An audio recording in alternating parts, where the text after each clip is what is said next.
Avis vascular centre మన దేశంలోనే the best varicose vein hospital. నమస్తే అమ్మా. శుభం తల్లి.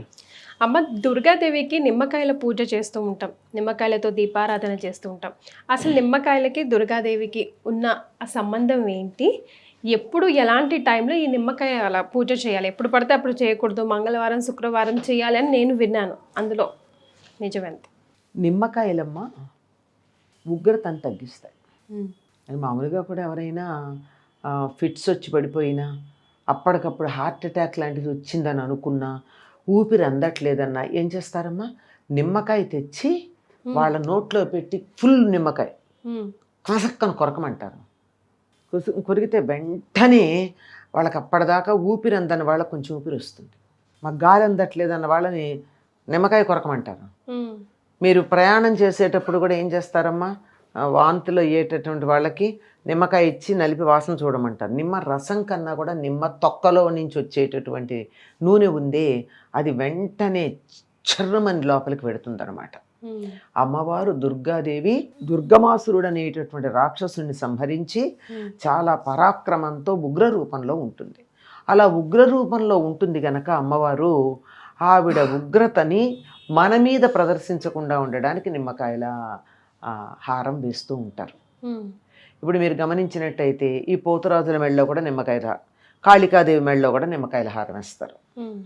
పైగా పరిగెత్తే వాళ్ళు ఏం చేస్తారమ్మా, ఆయాసం రాకుండా ఏం చేస్తారు, బాగా పరుగులో చేసేవాళ్ళు నిమ్మకాయ కసరి కసక్కుని కొరికి నోట్లో పెట్టుకుని పరిగెడతారు. అంటే ఒక మనిషిని ఉగ్రత వచ్చి ఆ ఉగ్రతని సమం చేసేటటువంటి లక్షణాలు నిమ్మకాయకు ఉంటాయి.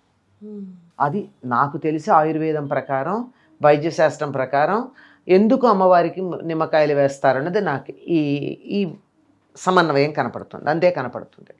అయితే దీనికి సంబంధించి మీరు అన్నట్టు నిమ్మకాయ దీపాలు కాదు వాళ్ళు పెట్టేది, నిమ్మ డిప్పల్లో దీపాలు పెడతారు. నిమ్మకాయ సగానికి కోసి రసం తీసేసి దాన్ని విరిచి ఆ డిప్పలో దీపం పెడతారు.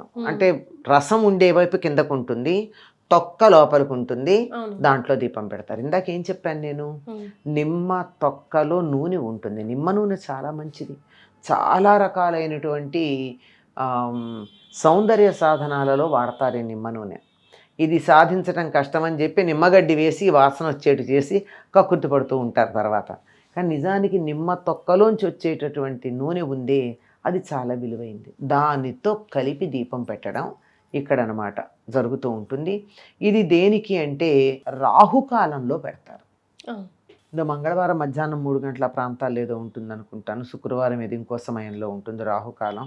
ఈ రాహుకాలంలో దుర్గాదేవి గుడిలో దీపాలు గనక పెట్టినట్టయితే అనుకున్న కోరికలు నెరవేరుతాయి, అమ్మవారు మనని అనుగ్రహిస్తుంది అనేటటువంటి విశ్వాసం ఉంది.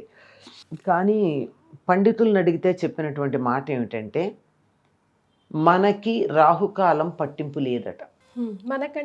మనకి అంటే తెలుగు వాళ్ళకి, అంటే భౌగోళిక పరిస్థితులను అనుసరించి, అంటే భూగోళం మీద ఎప్పుడు ఏ గ్రహాల ప్రభావం ఎట్లా ఉంటుంది అన్నది చెప్పేటటువంటి పద్ధతి ప్రకారం కొంతమందికి కొన్ని ఉంటాయి కదమ్మా. ఇప్పుడు పుట్టిన తేదీ కూడా హైదరాబాదులో పుట్టినప్పుడు సమయానికి, రాజమండ్రిలో పుట్టిన సమయానికి, విశాఖపట్నంలో పుట్టిన సమయానికి జ్యోతిష్ శాస్త్రవేత్తలు పుట్టిన ప్రదేశం ఏమిటని అడిగి దానికి ప్లస్లు మైనస్లు చేరుస్తారు పుట్టిన సమయానికి.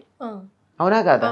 అంటే అక్షాంశాలు, రేఖాంశాలు వాటిని అనుసరించి ఆ విధంగా ఉన్న ప్రకారం మనకెవరికి కూడా అవసరం లేదని నెల్లూరుకి దిగువ భాగం నుంచి మాత్రమే ఈ రాహుకాలం యొక్క పట్టింపు ఉంటుంది, మనకు ఉండదు అని చెప్తారు. కానీ చాలామంది అధికం ఫలమని మనం ఎక్కువ కష్టపడకుండా, మన ప్రవర్తనలు ఏం మార్చుకోకుండా, మన స్వభావాల్లో మార్పు రాకుండా ఏదో గుడికెళ్ళి దీపం పెడితే నా కోరికలన్నీ తీరి పనులు అయిపోతాయి అనేటటువంటి చిన్న స్వార్థంతో కూడిన ఆలోచనే. దాంతో వెళ్ళి దేవాలయాల్లో రాహుకాల దీపాలు పెడుతూ ఉంటారు. ఇప్పుడు నేనేదో చేస్తే ఫలితం వస్తుందని కాక, ఈ సమయంలో దీపం పెడితే అమ్మవారికి ప్రీతి కనుక పెడతాను అంటే తప్పేం లేదు.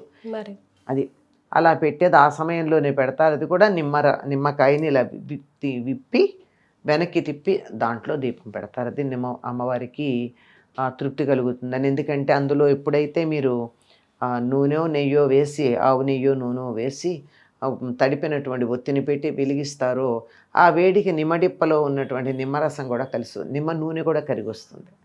దానివల్ల వచ్చేటటువంటి పొగ ఏదన్నా అమ్మవారికి ప్రీతికరం అనుకుంటా, అందువల్ల అట్లా పెడతారమ్మా. ఓకే, అంటే ఇన్ని పెట్టాలి అన్ని పెట్టాలి అన్నది మేము పెట్టుకున్న నియమాలేనమ్మా, శాస్త్రం ఏం చెప్పలేదు. నాకు తెలిసే ఉన్నట్లేదు. మరి ఎక్కడన్నా ఏవేవో పురాణాలు ఏవేవో గ్రంథాల్లో తీసుకొచ్చి చెప్తూ ఉంటారు కొన్ని. మొత్తం ఈ 18 పురాణాలు ప్రధానమైనవి, భాగవతం ఇత్యాదుల్లో అయితే ప్రత్యేకంగా వీటికి సంబంధించిన విషయం ఏమీ లేదు. ఇంకెక్కడో వీటిల్లో మారుమూల గ్రంథాలు ఉంటుండొచ్చు. వీటిల్లో ప్రధానమైన వాటిల్లో మాత్రం మనకు కనపడదు. ఇన్ని పెట్టాలని ఏం లేదు. అసలు దీపారాధన ఎప్పుడు ఎక్కడ ఎలా చేస్తే నిజంగా అమ్మవారు సంతోషపడతారమ్మా? అమ్మ, దీపారాధన ఎప్పుడు కూడా ఉదయం చేయాలమ్మా, సంధ్యా సమయంలో చేయాలి. అంటే సూర్యుడు అస్తమిస్తున్న సమయం అది సాయంత్రం, సూర్యుడు ఉదయిస్తున్న సమయం ఉదయం. ఈ సమయంలో దీపారాధన చేయాలి. ఎందుకు అంటే సూర్యుడు తాను అస్తమిస్తూ తన కాంతి దీపంలో పెట్టి పెడతాడట. అందుకని సూర్యుడు లేకపోతే మనకి జీవమే లేదు కనుక దీపం తప్పనిసరిగా పెట్టుకుంటాం. అందుకని ఆ సమయంలోనే దేవుడి దగ్గర దీపం వెలిగించడం జరుగుతుంది. చాలా సంతోషం అమ్మా, ధన్యవాదాలు. శుభం తల్లి.